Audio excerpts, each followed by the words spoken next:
Hey guys, this is Diana Ballard, and welcome to the Mom Training Podcast, where we discuss the skills and strategies to create possibilities in motherhood and make it more fun, efficient, organized, and peaceful. You can find more information or connect with me online at dianaballard.com or at Diana Ballard Live on social media. But gosh dang it, it feels so much better in the moment to express my frustration. Yeah, the choice to complain about a situation or circumstances or get up and do something about it.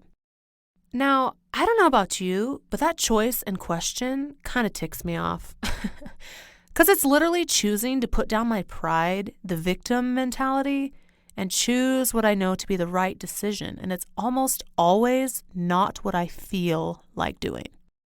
Honestly, a couple days ago, I had an evening just like this, where I had to make the choice. Things had recently felt like they were falling apart. No matter what I tried, and no matter how much I worked on tasks around the house, organizing, and whatever else, everything was still struggling. I got angry and frustrated at how hard things were. So I'm pregnant with our third child, and unfortunately, morning sickness doesn't stop at the first trimester for me, but lingers on well into the second. So for the last handful of months, I have been at half-mast, with a mild flu and exhaustion, which makes normal responsibilities so much harder, and things fall through the cracks often. I've wasted more food than I think I have ever from food aversions. The dishes have been almost impossible because if there's any type of smell coming from the food in the sink, I'm outie. I ain't doing it. And during my sickest times in the beginning, we had 2 trips that took forever to plan for. And honestly, there is still a bag on the floor of my room that is not unpacked from one of the trips. Half-mast, down and out, not so fun. So that, mixed with the expectations I have for myself to try to be a good wife, mom, and housewife, frustration has definitely happened every once in a while. And this week was a big one. I had been pregnant sick, had been up all night with a sick child themselves, so I was uber sleep deprived. The house was still a hardship, and I cracked. Yeah, big old cracked like an egg, and I splattered it all over the floor. You know, you've ever had those moments when you lose it and make a big old mess in the meantime? Yep, I argued with my husband about dumb things and expressed my frustration with vigor and suffering. I sure did. Yeah, I did.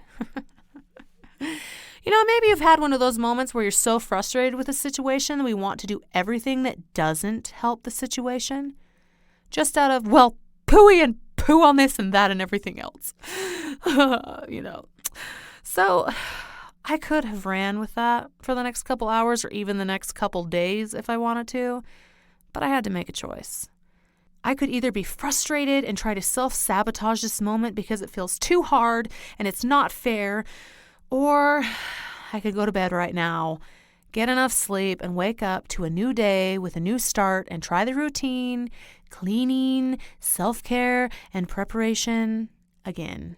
For a lot of the problem was that I was exhausted and couldn't think straight, and everything felt like it was crashing down around me. But after a good night's sleep, I was able to start the day fresh with new hope again.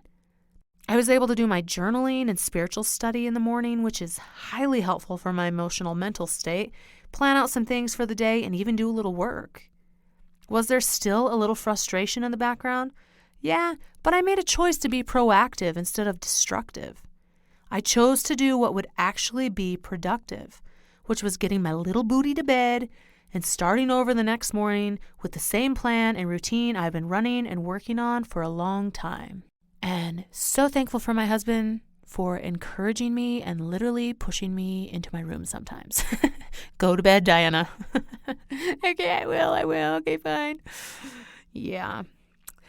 So setbacks are part of life, and there are times when it's appropriate and human for us to express our frustration and hardship. But I realize that each time I do have these moments of cracking like an egg on the floor, I need to choose what my next step is. So yes, those frustrating moments are real and powerful to us, but it's what happens after the initial crack that makes the difference and will bring us success or create more hardship. Because each time we give up, fight the process, or rebel out of frustration, we lose time and backtrack.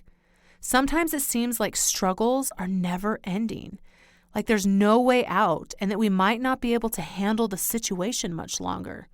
But it's the daily practice and the daily effort that gets us through it. Instead of sitting in the muck and mire, let's at least crawl. If that's all the energy that we have, it's waking up the next morning or choosing in that next moment to have hope. Hope that things are going to change. Things can be different.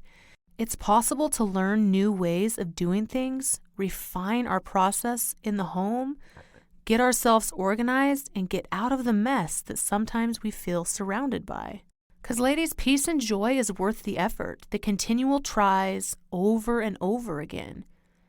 It's challenging, but worth it. Making the choice to choose productive things over destructive ones out of anger and frustration is a daily choice. Whether it be asking for help to process through emotions or asking for advice and help with clarity of how we could step forward instead of back. Writing in our journal, meditating, or looking for the good in our life. Doing whatever it takes to make the choice to move forward and keep going. I know we can do it and get better with processing through the frustration and not letting it trip us up as long, and to keep moving forward even in the fire and pressure that might be on our shoulders. We can get through this. There's hope in each decision to keep moving. Becoming that powerhouse mom is a daily effort, and sometimes we feel like we're failing. Sometimes we feel like we're falling so short. But it's in that choice to keep moving and continue moving forward that's going to change everything for us. So I invite you to think about that in those moments when you're frustrated, those moments that suck. They really do. And whether we're just exhausted and they really don't suck that bad, well, they feel like they do, right? They feel like it. And I don't like it. I don't like it at all. No, I don't. But it is in those moments where we say, you know what? That sucked. This moment feels hard. But I'm going to choose to do something proactive towards what I think would be the better decision. And a lot of times that is putting down our pride. A lot of times that is being like, oh my gosh, this is the last thing that I want to do right now. I would rather just sit up for hours and waste some time and be like, you can't, I'm just going to do whatever I want. No, me. But honestly, that's going to mess up our next day even more if we don't get more sleep. If we're exhausted one day and we're so frustrated that we're so exhausted, logically, it doesn't make sense to be more exhausted for the next day, right? But sometimes we don't think logically, especially as women when we're emotional. Yeah. So let's make the choice. Let's try to think more logically when we are emotional and feeling things so strongly and say, what really would be the best thing? And I'm going to say it like, what would be the best thing? We still got to have a tiny bit of attitude, but we got to make a choice. So I invite you to make the choice. Next time you are strong in emotion, make the choice to be proactive towards what is actually going to help you towards your goal and in fixing the problem that is at hand for you. And by doing so, we can continue to grow into that powerhouse mom, to have the lifestyle that we want, and to be able to change our own lives. And that is great. That is power.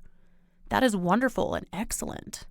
I would love to hear how you have gotten through the hard times, especially frustration. Head over to Instagram and Facebook and find this post about this podcast at Diana Ballard Live and tell me on that post and what kind of tips you use to get yourself through the hard times. Thanks for listening. Hit subscribe, and we'll see you next week on the Mom Training Podcast. Thank you so much for tuning into the Mom Training Podcast. If you liked what you heard, I would so appreciate a rating and review from you on any platform you listen to this on. If you have any questions or podcast ideas, you can message me on my social media at Diana Ballard Live or shoot me an email on my website. See you next week.